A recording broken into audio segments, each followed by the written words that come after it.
Hi, welcome to my CSE564 Lab 1 project. The aim of the project was to select a dataset and come up with the histogram and bar chart representations for its numerical and categorical variables respectively. So the dataset that I have chosen is the Ultimate Spotify Tracks dataset from Kaggle, and it has a set of 18 attributes, all of which together represent the song features for each of the tracks which is there in the dataset. The dataset has been scraped using the official Spotify APIs which are available, and for the purpose of visualizing the data on our bar charts and histograms, I have randomly sampled a set of 500 songs from the available dataset. So we'll go through each of these attributes one by one, and I'll talk about the objectives of the project. So here's a list of all of the attributes which were available in the dataset for each of the song. It overall represents the song features, and we'll go through each of these in detail as we try to visualize them using our bar charts and histograms. So the first one is the artists. So it's basically the number of songs for each of the artists which are available in the dataset. So by default, it shows us the frequency values for the top 10 artists. However, there's a range slider implemented over here, which will show you the frequencies for top n artists. So as you move the slider to the left, it will decrease the number of artists that you're visualizing, and on moving it to the right, it will increase the number of artists. The other features that had to be implemented were the D3 event handlers. So we've basically used two of the event handlers over here, the mouse over and mouse out handlers. On hovering the mouse over a particular bar, it increases the width and height of the bar, and at the same time it shows its bin frequency at the top using the D3 tooltip, which is available in the D3 library.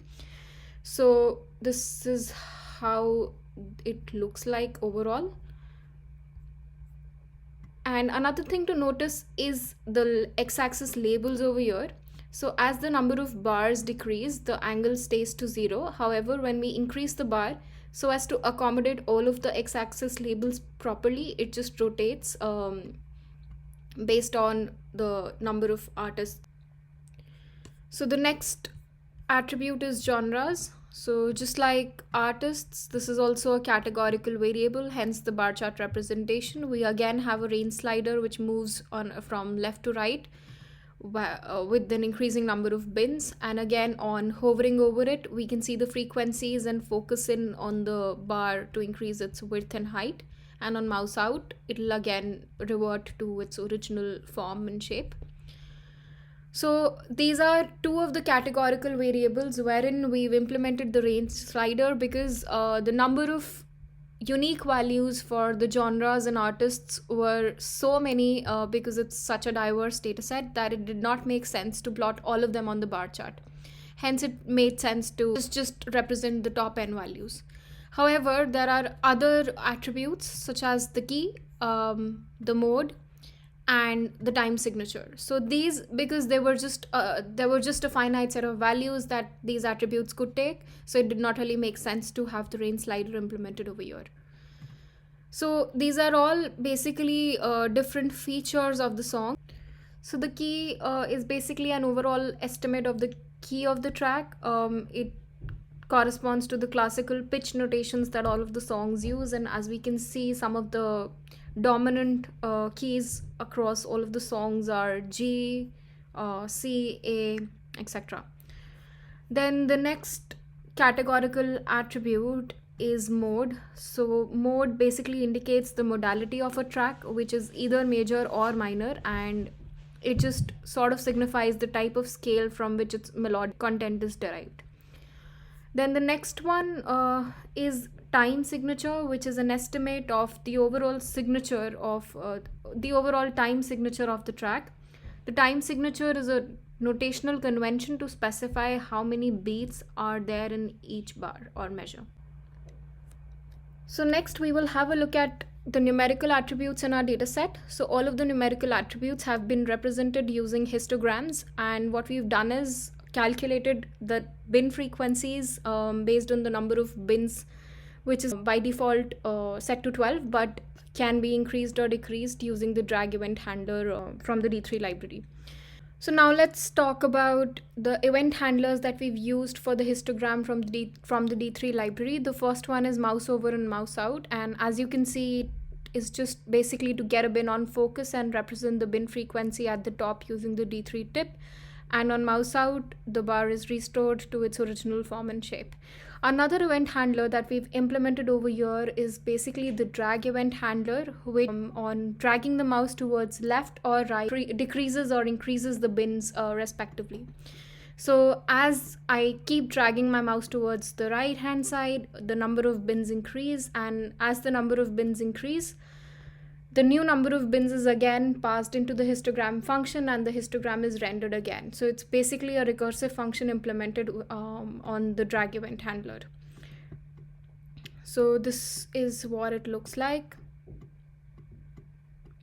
So the number of bins keep increasing, and all the bin frequencies, the bin ranges, and the midpoints, they're all recalculated again as a part of the recursive function whenever a drag event occurs. Now let's talk about what each of these numerical attributes from the Spotify dataset means. So all of these are basically song features for the several tracks which are there in our dataset. So popularity is nothing but how popular a song is on the Billboard on a certain scale. Then we have acousticness. So acousticness is basically a confidence measure on a range of 0 to 1, which would tell you whether the track is acoustic or not. So 1 would represent a high confidence for the fact that the track is acoustic. Then the next one is danceability.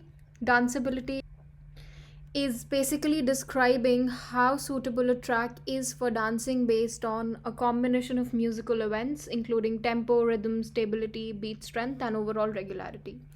So 1 would mean most danceable, while 0 would mean the least danceable. And as we can see, most of the tracks which are there in the dataset lie somewhere in the middle, which means that the beats are not too fast so as to be really danceable, but at the same time, our dataset does not have really slow songs.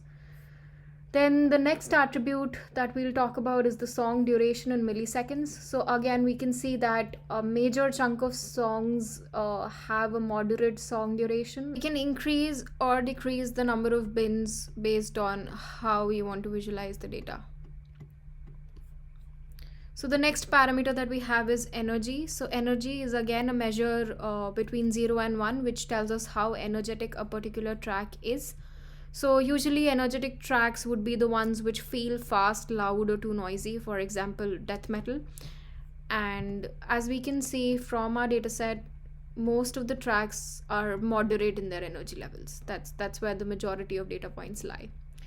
Then the next attribute that we have is instrumentalness. So instrumentalness predicts whether the track contains any vocals or not.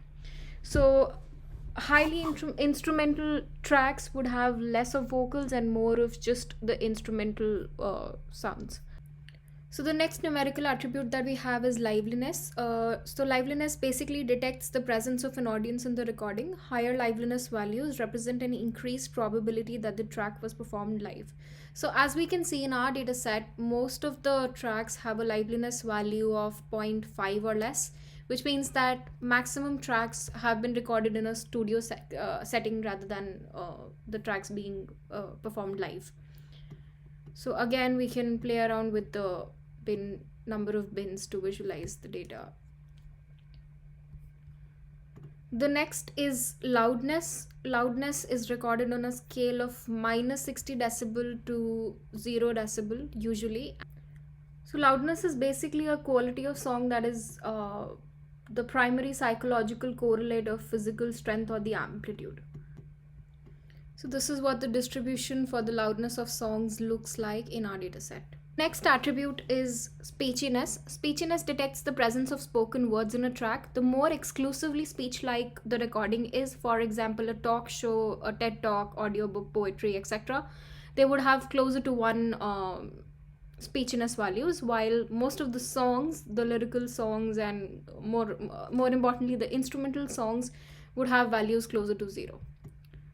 So this is what the speechiness distribution looks like, and as it's evident, most of the songs are not so speechy. That means that our data set mostly comprises of instrumental music and not really poetry or talk shows, etc. Next, we have valence. Valence is a measure of how positive a track is. So, usually, high valence songs are the more cheerful ones, while the songs which have a low valence values usually sound more sad or depressing. So, it looks like the distribution of sad and happy songs in our dataset is more or less equal, with sad songs being slightly more. Then next we have tempo. So tempo is basically beats per minute. The tempo of the song will just tell you the speed or pace of a given track.